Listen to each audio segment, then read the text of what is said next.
শান্তি বিক্ষোভ যাদবপুর বিশ্ববিদ্যালয় চত্বরে। তার কারণ হোস্টেলে ঢোকার নিয়ম বদলাতে হবে।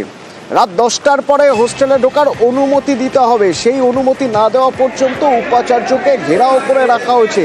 আমার সঙ্গে সোমরাজ রয়েছে। কি অবস্থা সোমরাজ? দেখো, উপাচার্যের ঘরে তালা মেরে রাখা হয়েছে, অর্থাৎ বিশ্ববিদ্যালয়ের উপাচার্য তিনি তার নিজের ঘরে ঢুকতে পারছেন না। উপাচার্যকে ঘেরাও করে রাখা নয়, বরং উপাচার্যর ঘরে তালা মেরে রাখা হয়েছে।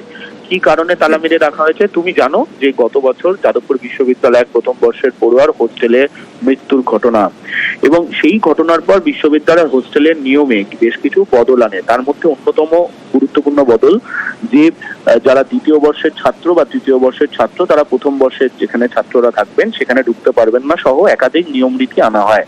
কিন্তু এবার দ্বিতীয় বর্ষের ছাত্র বা তৃতীয় বর্ষের ছাত্রদের তরফে সেই নিয়মগুলি বদলানোর দাবি উঠেছে।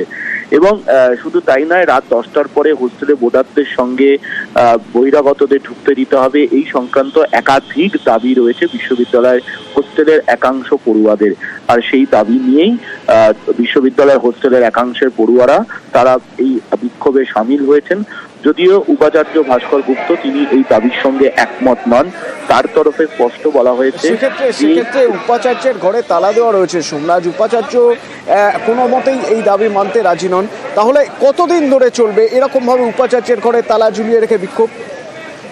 দেখো, যাদবপুর বিশ্ববিদ্যালয়ে যখনই এরকম আন্দোলন ওঠে বা দাবি দেওয়া নিয়ে আন্দোলন হয় তখনই আলোচনার রাস্তা তৈরি হয়, এবং বিশ্ববিদ্যালয় কর্তৃপক্ষ ইতিমধ্যেই পড়ুয়াদের সঙ্গে আলোচনা করার সিদ্ধান্ত নিয়েছে। এবং বিশ্ববিদ্যালয়ের উপাচার্য ভাস্কর গুপ্ত তিনি নিজেই ছাত্রছাত্রীদের সঙ্গে আলোচনায় করবেন। মূলত হোস্টেলের একাংশ পড়ুয়া যারা এই ধরনের দাবি নিয়ে আন্দোলন করছেন, কিন্তু এই দাবিগুলির সঙ্গে বিশ্ববিদ্যালয় কর্তৃপক্ষ একমত নয়, তা স্পষ্ট করে দিয়েছে ইতিমধ্যেই আন্দোলনকারী পড়ুয়াদের।